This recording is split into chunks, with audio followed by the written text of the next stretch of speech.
بسم اللہ الرحمن الرحیم۔ شعبان کے ببرکت مہینے میں ہر جائز حاجات، رزق میں برکت اور دلی محبت کے اصول کے لیے اس سورت کا وظیفہ انتہائی مجرب ہے۔ اس سورت کا بہت ہی پاورفل وظیفہ، آپ نے یہ وظیفہ صرف 3 دن کرنا ہے۔ صرف 3 دنوں کے اندر آپ کی جو بھی بڑی سے بڑی حاجت ہوگی، جس بھی مقصد کے لیے آپ اس وظیفے کو پڑھو گے، آپ کا وہ مقصد انشاءاللہ 3 دنوں کے اندر پورا ہو جائے گا۔ آپ کا مقصد کوئی بھی ہو، آپ کی حاجت جتنی مرضی بڑی ہو، آپ کی پریشانی کوئی بھی ہو، آپ جس مقصد کے لیے اس وظیفے کو پڑھو گے، آپ کا وہ مقصد انشاءاللہ 3 دنوں کے اندر پورا ہو جائے گا۔ آپ نے یہ وظیفہ جمعرات، جمعہ، ہفتہ 3 دن یہ وظیفہ کرنا ہے۔ انشاءاللہ یہ وظیفہ کرنے سے آپ کی ہر جائز حاجات، آپ کی بڑی سے بڑی پریشانی ختم ہو جائے گی۔ آپ چاہیں یہ وظیفہ اپنی شادی کے لیے کر رہے ہیں، آپ کی شادی نہیں ہے ہو رہی، اس لیے کر رہے ہیں، آپ کو اس میں بھی کامیابی ملے گی۔ آپ بے روزگار ہیں، آپ کو کوئی کام نہیں مل رہا، آپ اس کے لیے بھی یہ وظیفہ کر سکتے ہیں۔ آپ کے دشمن ہیں، ان سے چھٹکارا پانے کے لیے بھی آپ یہ وظیفہ کر سکتے ہیں۔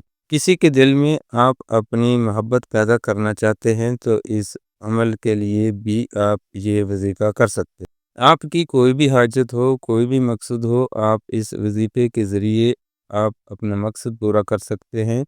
آپ نے صرف 3 دن اس وظیفے کو کرنا ہے اور انشاءاللہ 3 دن کے اندر آپ کا ہر مقصد پورا ہو جائے گا۔ اس وظیفہ کو شروع کرنے سے پہلے درود شریف لازمی پڑھیں۔ آپ نے وظیفہ کس طرح کرنا ہے، ویڈیو کو آخر تک دیکھیے۔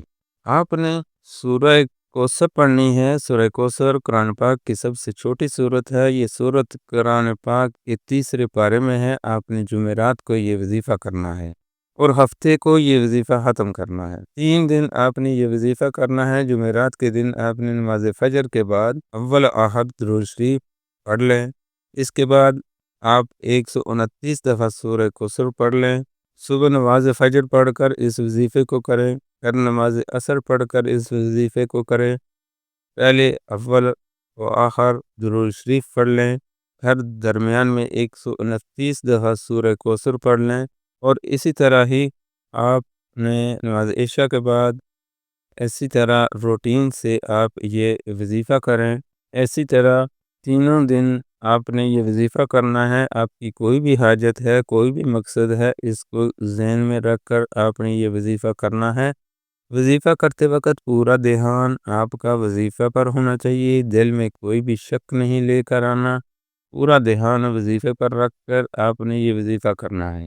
انشاءاللہ اس وظیفے کو کرنے کے بعد آپ کی اللہ سے مانگی ہر دعا قبول ہوگی۔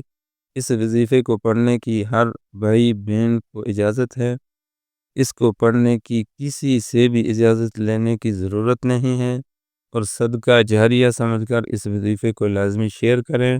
اللہ تعالیٰ عمل کی توفیق عطا فرمائے، آمین۔ ویڈیو اچھی لگے تو لائک ضرور کیجیے۔